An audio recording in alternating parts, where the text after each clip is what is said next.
Next ஒன்றுப்பா, அந்த truth table ஒன்று construct பண்ணுறதுக்கு சில சிம்பிள்ஸை பற்றி நீங்கள் தெரிஞ்சுக்கணும். ஓகேவா? பாருங்கள், ட்ரூத் டேபிள் ஃபார் நாட்டுக்கு சிம்பிள் பாருங்கள். ஆமாம், இந்த மாதிரி ஒரு லைன் போட்டு கீழே எழுத்து விடுறது வந்து என்னது, இந்த சிம்பிள் பேர் நாட் அல்லது நெக்கேஷன்னு சொல்லுவாங்க. நாட் ஆர் என்னது, நெக்கேஷன். இப்போது நெக்கேஷனுக்கு நீங்கள் ட்ரூத் டேபிள் எப்படி போடுங்கன்னு பாருங்கள். இப்போ பீன்னு ஒரு சிம்பிள் ஸ்டேட்மெண்ட் இருக்குது. அந்த பீன்னு ஒரு சிம்பிள் ஸ்டேட்மெண்ட்டு கூட நெக்கேஷன் பி அப்படின்னா, இப்போ பீன்னு ஒரு ஸ்டேட்மெண்ட் இருக்குன்னு வைங்க. அந்த ஸ்டேட்மெண்ட் வந்து 2 + 3 = 5. அது வந்து ஒரு ஸ்டேட்மெண்ட்னு வைங்களேன். 2 + 3 ≠ 5ங்கிறது என்ன அப்படின்னா நெக்கேஷன் பின்னு அர்த்தம். இப்போ பிங்கிற ஸ்டேட்மெண்ட் வந்து 2 + 3 = 5 அப்படின்னா, நெக்கேஷன் பிங்கிறது என்னென்னா 2 + 3 ≠ 5. அதை ஒரு ஸ்டேட்மெண்ட்டாக அப்படி மறுத்து சொல்கிறது பேர் என்னென்னா நெக்கேஷன் பேர். ஓகேவா? ஆமாம், அப்போ ஒரு ஸ்டேட்மெண்ட் வந்து ட்ரூவாக இருந்தால் அதை ஃபால்ஸுன்னு சொல்கிறது வந்து என்னது, நெக்கேஷன் பி. ஓகேவா? பாருங்கள், ட்ரூத் டேபிள் ஃபார் நெக்கேஷன் பி. பாருங்கள், இப்போ பின்னு ஒரு ஸ்டேட்மெண்ட் இருக்குது. அதுக்கு ட்ரூத் வேல்யூ வந்து ட்ரூ ஃபால்ஸ்னு எடுத்துக்கிட்டோம். அப்போ இதில் நெக்கேஷன் பிங்கிறது என்ன அப்படின்னா, இங்கே ட்ரூ இருக்கா, ஸோ ஃபால்ஸு. இங்கே ஃபால்ஸ் இருக்கா, அங்கே என்னது, ட்ரூ. ஓகேவா? அப்போது பின்னு ஒரு சிம்பிள் ஸ்டேட்மெண்ட் இருந்தால் பிங்கிற ஸ்டேட்மெண்ட்டுக்கு ட்ரூவும் ஃபால்ஸும் எடுத்துக்கணும். அதே இது ஒரு காம்பவுண்ட் ஸ்டேட்மெண்ட்டாக இருந்தால், இப்போ பி அண்டு கியூ, உங்களுக்கு இந்த சிம்பிள் ஆல்ரெடி தெரியும். பி அண்டு கியூன்னு சொல்லும்போது இந்த காம்பவுண்ட் ஸ்டேட்மெண்ட்டில் 2 சிம்பிள் ஸ்டேட்மெண்ட், 2 சப்ஸ்டேட்மெண்ட் இருக்குது. அப்போ இதுக்கு நீங்கள் ட்ரூத் டேபிள் போடும்போது எத்தனை சப்ஸ்டேட்மெண்ட் இருக்கோ அதை வந்து 2ஓட பவரில் போட்டுருக்கணும். அப்போ 2 × 2 = 4 ரோஸ் இருக்கும். இதில் வந்து 4 ரோஸ் இருக்கும். ஓகேவா? அதாவது 2 சப்ஸ்டேட்மெண்ட் இருந்தால் அந்த காம்பவுண்ட் ஸ்டேட்மெண்ட்டுடைய ட்ரூத் டேபிளில் 2 × 2 = என்னது, 4 ரோஸ் இருக்கும். 3 சப்ஸ்டேட்மெண்ட் இருந்தால் 2 × 3 = 8 ரோஸ் இருக்கும். 4 சப்ஸ்டேட்மெண்ட் இருந்தால் 2 × 4 = 16 ரோஸ் இருக்கும். ஓகேவா? எத்தனை சப்ஸ்டேட்மெண்ட் இருக்கோ அந்த நம்பர்ஸை 2ஓட பவரில் போடும்போது என்ன ஆன்சர் வருதோ அத்தனை ரோஸ் இருக்கும் அந்த ட்ரூத் டேபிளில். ஓகேவா? ஆமாம், n சப்ஸ்டேட்மெண்ட் இருந்தால் 2n ரோஸ் இருக்கும். ஓகேவா? சரி, இப்போது இதில் ட்ரூத் வேல்யூ ஃபார் அண்டுனா கன்ஜெக்ஷன் அர்த்தம். ஓகேவா? And conjunction. அடுத்து ட்ரூத் டேபிள் ஃபார் என்னது, ஆருக்கு சிம்பிள் பார்த்துக்கோங்க, அண்டுக்கு சிம்பிள் பார்த்துக்கோங்க. ஓகேவா? ஆமாம், அதாவது வியை வந்து தலைகீழாக போடுறது வந்து அண்டு, வியை வந்து நேராக போட்டால் அது வந்து என்னது, ஆர். ஓகேவா? அப்போ truth table for P and Q. அப்போ பி அண்டு கியூ அப்படிங்கிறது ஒரு காம்பவுண்ட் ஸ்டேட்மெண்ட்டு. அப்போ இதில் பி அண்ட் கியூன்னு சொல்லி 2 சப்ஸ்டேட்மெண்ட் இருக்குது. அந்த பிக்கும் கியூக்கும் நீங்களாக தான் ட்ரூத் வேல்யூ எடுத்துக்கணும். இந்த மாதிரி 2 என்னது சப்ஸ்டேட்மெண்ட் ஒரு காம்பவுண்ட் ஸ்டேட்மெண்ட் இருந்துச்சு அப்படின்னா, பிக்கு வந்து நீங்கள் ட்ரூத் வேல்யூஸாக எப்படி எடுத்துக்கணும்னா ட்ரூ ஃபால்ஸ்னு எடுத்துக்கணும். கியூக்கு வந்து அப்படியே அல்டர்னேட்டிவாக ட்ரூ ஃபால்ஸ்னு எடுத்துக்கணும். இது வந்து எல்லா ட்ரூத் டேபிளுக்கும் இந்த மாதிரி தான் போடணும். ஓகேவா? பிக்கு வந்து ட்ரூ ஃபால்ஸ், கியூக்கு வந்து அல்டர்னேட்டிவாக ட்ரூ ஃபால்ஸ்னு எடுத்துக்கணும். இப்போ பி அண்டு கியூ அப்படிங்கிறது என்ன அப்படின்னா, இந்த அண்டுங்கிற சிம்பிள் வந்துச்சு அப்படின்னா நீங்கள் பியும் பாருங்கள், கியூவும் பாருங்கள், பியும் கியூவும் ரெண்டுமே பாருங்கள். ரெண்டுலேயுமே ட்ரூவாக இருந்தால் மட்டும்தான் ட்ரூ, மற்ற எல்லாமே ஃபால்ஸ். இங்கே இந்த இதில் மட்டும்தான் ரெண்டுமே ட்ரூ இருக்குது. அப்போ ரெண்டுமே ட்ரூ இருந்தால் ட்ரூ. ஓகேவா?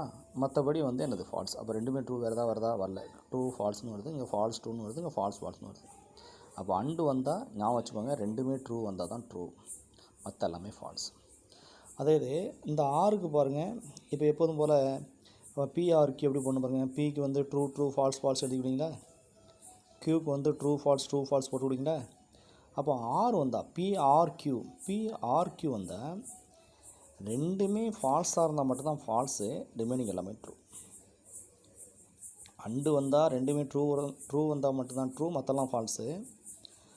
ஆர் வந்துச்சு அப்படின்னா பிஆர்கியூ வந்துச்சு அப்படின்னா ரெண்டுமே ஃபால்ஸாக இருந்தால் மட்டும்தான் ஃபால்ஸு, ரிமைனிங் எல்லாமே என்னது, true falls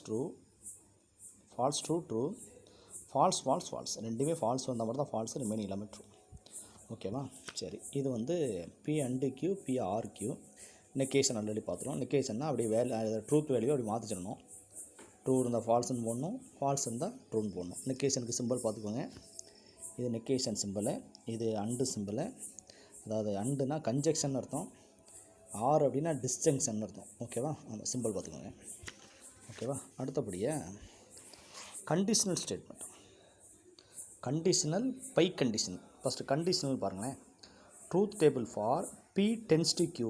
P tends to Qனா P கண்டிஷனல் டு Q. இப்போ P கண்டிஷனல் Qக்கு ட்ரூத் டேபிள் எப்படி போடணும்னா, ஃபஸ்ட்டு Pக்கு வந்து ட்ரூத் டேபிள் எழுதிங்க. ட்ரூ ஃபால்ஸ் ஃபால்ஸ்னு எழுதிங்களா? Qக்கு ட்ரூ ஃபால்ஸ்னு இருக்கீங்களா? இந்த P டென்ஸ் டு Q அப்படி போடும்போது என்ன செய்யணும்னா, இந்த P டென்ஸ் டு Qக்கு எப்படி ட்ரூத் டேபிள் போடணும்னா, Pயும் Qயும் பாருங்கள், ரெண்டுமே சேமாக இருந்தால் ட்ரூ. அதாவது ரெண்டுமே சேமாக இருந்தால் என்னது ட்ரூ. இங்கே பாருங்கள், ட்ரூ ஃபால்ஸ் ட்ரூ. சேமாக இல்லாததுக்கு வந்து நீங்கள் என்ன செய்யணும் அப்படின்னா, P டென்ஸ் டு Qவை அப்போ Pயிலேருந்து Qவை நோக்கி ஏற மார்க் போடணும். அப்போ இந்த இதுலேயும் ட்ரூ ஃபால்ஸ் இருக்குது, ஃபால்ஸ் ட்ரூ இருக்குது. அப்போ இந்த ரெண்டுக்கும் என்ன வேல்யூ வரும் அப்படின்னா, ஆமாம், ஏற மார்க் போடுங்க. Pயிலேருந்து Qவை நோக்கி. அப்போ Pயில் இங்கே ட்ரூலேருந்து ஃபால்ஸை நோக்கி போடணும். ஏற மார்க் போடும்போது ஏற மார்க் ஏறு டச் பண்ணுது, எஃப்ல டச் பண்ணுதா? ஸோ அப்போ ட்ரூ ஃபால்ஸ்னு ஆன்சர் என்ன? ஃபால்ஸு. அப்போது ஃபால்ஸ் ட்ரூன்னு ஆன்சர் என்ன? ஏற மார்க் டீயில் டச் பண்ணும். So true. ஸோ ட்ரூ சேமாக இருந்தால் ட்ரூ. அது ட்ரூன்னு இருந்தாலும் ட்ரூ தான், ஃபால்ஸ் இருந்தாலும் ட்ரூ தான். சேமாக இல்லாததுக்கு என்னச்சுன்னா ஏற மார்க் போட்டு பார்க்கணும். டிஎஃப்னா ஆன்சர் எஃப், எஃப்டினா ஆன்சர் டி. இப்போ இதே P டென்ஸ் டு Q இல்லாமல் Q டென்ஸ் டு Pன்னு இருந்தால் Qலேருந்து Pயை நோக்கி ஏற மார்க் போடணும். அப்போது ரெண்டு ட்ரூக்கு ட்ரூ போட்டு விடுங்க, ரெண்டு ஃபால்ஸுக்கு ஃபால்ஸ் ட்ரூ போட்டு விடுங்க, ரெண்டு ட்ரூக்கும் ட்ரூ, ரெண்டு ஃபால்ஸுக்கும் ட்ரூ போட்டு விடுங்க. Qலேருந்து Pயை நோக்கி ஏற மார்க் போடும்போது இந்த இதுக்கு என்ன ஆன்சர் வரும்? எஃப்டின்னு வரும். அப்போ எஃப்டிக்கு ஆன்சர் டி வரும், டிஎஃப்க்கு ஆன்சர் எஃப் வரும். ஓகேவா? இது வந்து P கண்டிஷனல் Q. இதுக்கு பேர் P if and only if Q, அதாவது பை கண்டிஷனல். ரெண்டு பக்கம் ஏற மார்க் இருக்கும். அப்போ truth table for P biconditional Qக்கு என்ன பண்ணணும் அப்படின்னா, Pக்கும் Qக்கும் எப்போ போல போட்டுவிங்களா? இந்த கண்டிஷனல் வந்தால் ரெண்டுமே ரெண்டுமே சேமாக இருந்தால் ட்ரூ போட்டுக்கணும். அப்போ ரெண்டுமே சேமாக இருக்குது ட்ரூ, ரெண்டுமே சேமாக இருக்குது ட்ரூ. சேமாக இல்லாட்டி ஃபால்ஸ். ரெண்டுமே சேமாக இருந்தால் ட்ரூ, சேமாக இல்லாட்டி ஃபால்ஸ். ஓகேவா? True falls true. இடையில உள்ளதுக்கு மட்டும் ட்ரூ ஃபால்ஸ் ட்ரூ ஃபால்ஸ். ரெண்டுமே சேமாக இருந்தால் ட்ரூ, சேமாக இல்லாட்டி என்னது? ஃபால்ஸ். ஓகேவா? சரி, அடுத்து எக்ஸ்க்ளூசிவ் ஆர். அதை வந்து EORன்னு சொல்லுவோம். எக்ஸ்க்ளூசிவ் ஆர் அப்படின்னா அந்த ஆர் இருக்குல்லப்பா, ஆர் மேலே ஒரு பார் போட்டால் என்னவோ அதான் ஆன்சர். ஆர் போட்டு ஆர், இது ஆர் சிம்பிள், ஆருக்கு மேலே ஒரு பார் போட்டால் அது பேர் என்னென்னா எக்ஸ்க்ளூசிவ் ஆர்னு, EORன்னு பேர். Truth table for B exclusive or Q. இதுக்கு என்ன செய்யணும் அப்படின்னா, ரெண்டுமே ட்ரூ இருந்தால் ஃபால்ஸு, ரெண்டுமே ஃபால்ஸாக இருந்தாலும் ஃபால்ஸ். அதாவது ரெண்டுமே சேமாக இருந்தால் ஃபால்ஸு, ரெண்டுமே சேமாக இருந்தால் ஃபால்ஸு, சேமாக இல்லாட்டி ட்ரூ. அப்போ எக்ஸ்க்ளூசிவ் ஆர் நல்லா ஞாபகம் வச்சுக்கோங்கப்பா. ரெண்டுமே சேமாக இருந்தால் ஃபால்ஸு, சேமாக இல்லாட்டி ட்ரூ. ரெண்டுமே சேமாக இருக்குது ஃபால்ஸு, ரெண்டுமே சேமாக இருக்குது ஃபால்ஸு, ரெண்டுமே சேமாக இல்லை, ஸோ என்னது? ட்ரூ. ஓகேவா? ஒன்று போல் இருந்தால் ஃபால்ஸு, ஒன்று போல் இல்லாட்டி என்னது? ட்ரூ. ஓகேவா? சரி, அப்போது இந்த சிம்பிள்ஸ் எல்லாமே நீங்கள் நல்லா ஞாபகம் வச்சு விடுங்க. அதாவது நெகேஷன் வந்தால் எப்படி போடணும், அதாவது ட்ரூத் வேல்யூ மாற்றி போடணும். ஆர் வந்தால் என்ன செய்யணும்? அண்டு வந்தால் என்ன செய்யணும்? P டென்ஸ் டு Q வந்தால் என்ன செய்யணும்? Q டென்ஸ் டு B வந்தால் என்ன செய்யணும்? B if and only if Q வந்தால் என்ன செய்யணும்? எக்ஸ்க்ளூசிவ் ஆருக்கு என்ன செய்யணும்? நல்லா பார்த்துக்கிட்டீங்களா? ஓகே.